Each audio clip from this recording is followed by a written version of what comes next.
Assalamualaikum warahmatullahi wabarakatuh. Perkenalkan, saya Siti Destina N yang akan membahas materi pertama mengenai pengertian mobilitas tenaga kerja dan jenis-jenis mobilitas tenaga kerja. Terima kasih. Pengertian mobilitas tenaga kerja. Mobilitas tenaga kerja adalah pergerakan atau peralihan geografis dan pekerjaan tenaga kerja.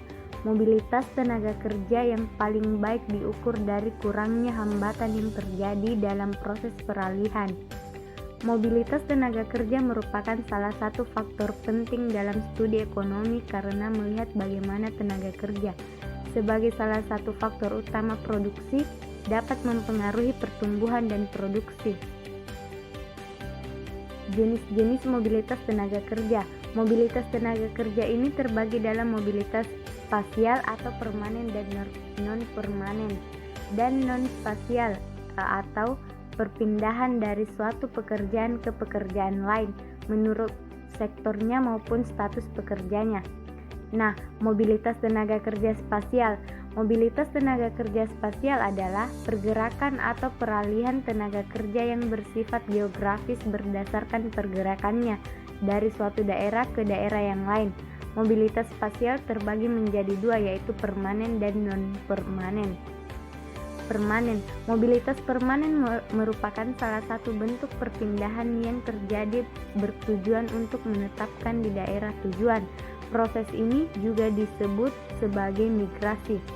Dasar penentuan kurun waktu konsep atau menetap adalah pelaku mobilitas suatu tingkat atau berniat tinggal di daerah tujuan yang paling sedikit 6 bulan lamanya.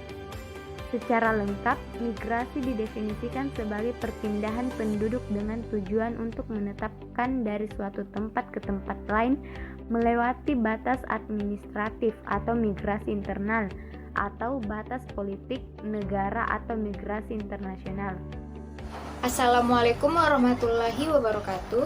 Nama saya Aisyah Tri Amanda Yulianti akan membahas mengenai jenis-jenis mobilitas tenaga kerja. Selanjutnya ialah non-permanen. Yang pertama ialah mobilitas ulang-alik.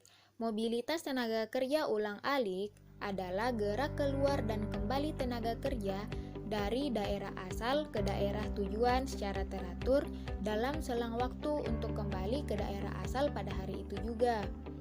Mobilitas ulang-alik sebagai pergerakan yang terjadi ketika orang pergi ke tempat kerja dan pulang ke rumah pada hari yang sama. Mereka melakukan aktivitas di kota pada siang hari dan pada waktu malam hari berkumpul kembali dengan keluarganya di daerah asal. Kedua ialah mobilitas sirkuler, yaitu menetap di tempat tujuan. Pada umumnya, migran sirkuler meskipun bekerja di tempat tujuan, namun mereka meninggalkan keluarganya di desa. Kebanyakan mereka mondok atau menginap di tempat tujuan dan pada jangka waktu tertentu, mereka secara reguler pulang ke kampung halamannya.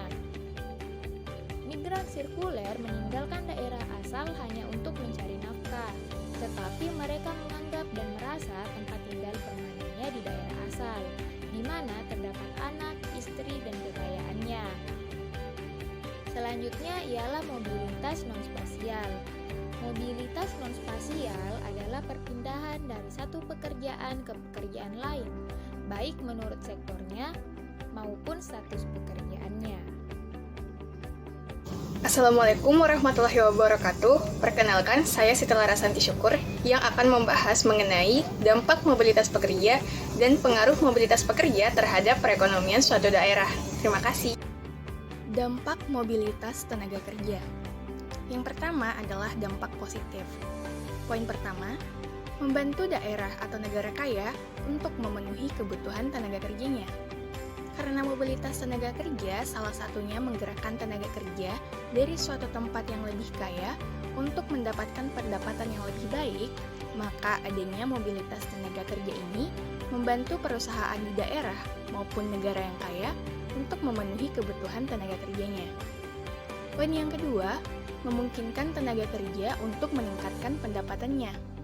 Tenaga kerja yang berpindah dari daerah maupun negaranya yang miskin ke daerah atau negara yang lebih kaya dapat berpeluang mendapatkan pendapatan yang lebih banyak, yang memungkinkan adanya repatriasi pendapatan ke daerah atau negara asalnya. Poin yang ketiga, mengurangi ketimpangan antar daerah.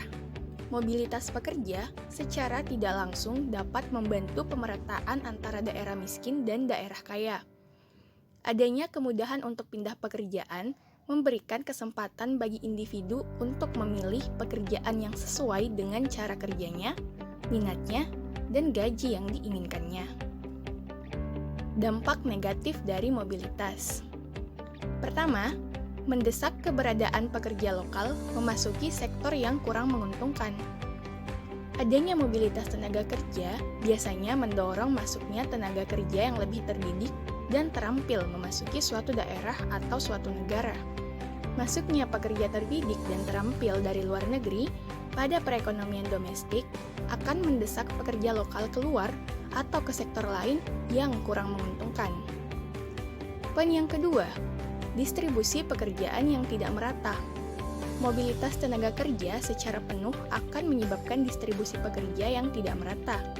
Pekerja akan cenderung bergerak ke negara yang lebih maju, yang menawarkan kompensasi yang lebih tinggi. Pengaruh mobilitas pekerja terhadap perekonomian suatu daerah.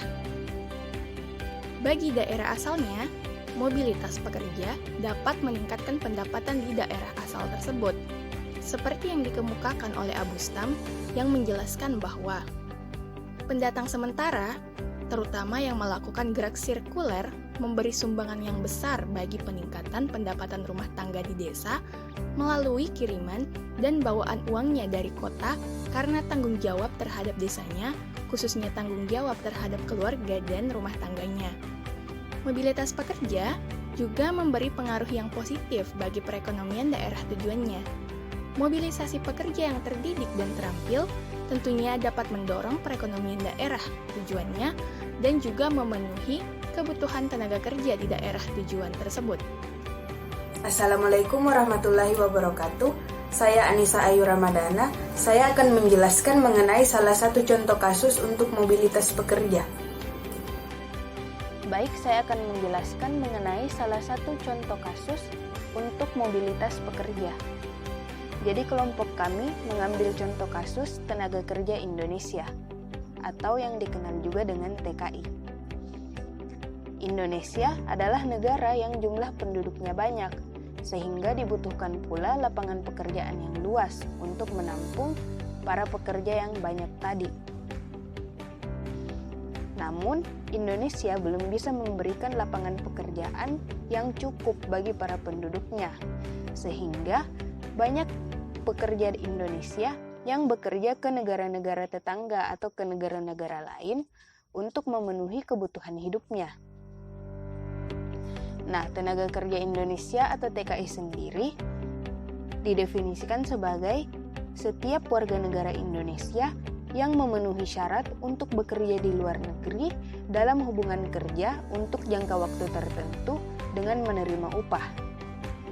Nah, dari pengertian itu sendiri dapat kita simpulkan tenaga kerja Indonesia ini termasuk dalam mobilitas pekerja spasial karena melibatkan pergerakan atau perpindahan secara geografis.